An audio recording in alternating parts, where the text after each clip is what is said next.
Hi friends, welcome to Karuna kitchen. ఈరోజు మన కిచెన్లో చేసుకున్న రెసిపీ వచ్చి అందరూ ఎంతో ఇష్టంగా తినే బంగాళదుంప ఫ్రై.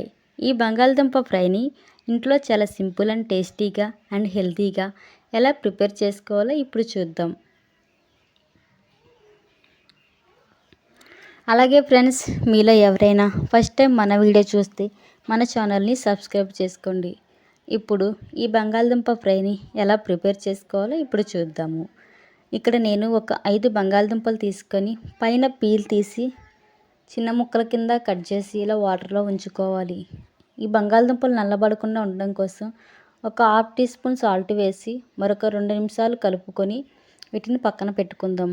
ఇప్పుడు ఒక కడాయి తీసుకొని అందులో కొద్దిగా ఆయిల్ వేసుకొని ఆయిల్ బాగా వీటెక్కిన తర్వాత మనం ముందుగా కట్ చేసి పక్కన పెట్టుకున్న బంగాళదుంపలు వాటర్ లేకుండా మొత్తం వేసుకొని కలుపుకోవాలి.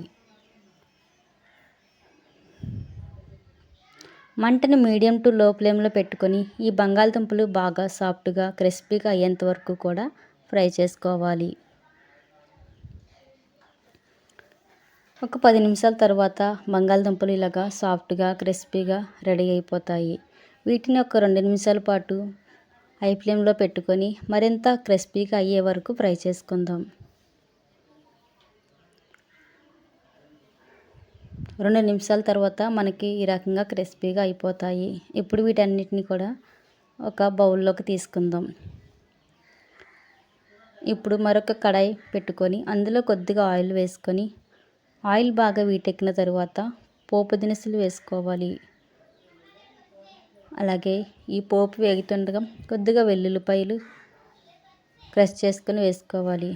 అలాగే 2 ఎండుమిర్చి, కొద్దిగా కరివేపాకు వేసుకొని కరివేపాకు బాగా ఫ్రై అయ్యే వరకు ఫ్రై చేసుకోవాలి. ఇప్పుడు ఇందులోకి ఒక ½ టీ స్పూన్ అల్లం వెల్లుల్లి పేస్ట్ వేసుకొని అల్లం వెల్లుల్లి పేస్ట్ పచ్చివాసన పోయేంత వరకు కూడా ఫ్రై చేసుకుందాం. 1 నిమిషం పాటు ఫ్రై చేసుకున్న తర్వాత ఒక ½ టీ స్పూన్ పసుపు వేసుకొని మరొక నిమిషం పాటు కలుపుకుందాం.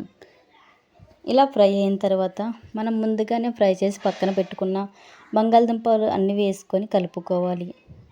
మనం ముందుగానే ఫ్రై చేసాం కాబట్టి ఎక్కువ టైం పట్టకుండా ఇలా కలుపుకున్న తర్వాత ఇందులో మనకు టేస్ట్కి సరిపడగా సాల్ట్, ఒక ½ టీ స్పూన్ కారం వేసుకొని మరొక నిమిషం పాటు కలుపుకోవాలి.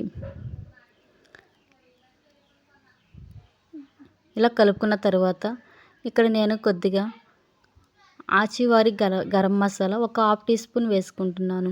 ఈ గరం మసాలా వేసుకోవడం వల్ల మనకు టేస్ట్ అండ్ స్మెల్ చాలా బాగా తెలుస్తుంది. మీకు నచ్చితే ఈ రెసిపీ ట్రై చేయండి.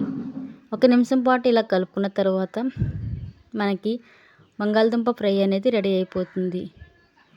Thank you for watching.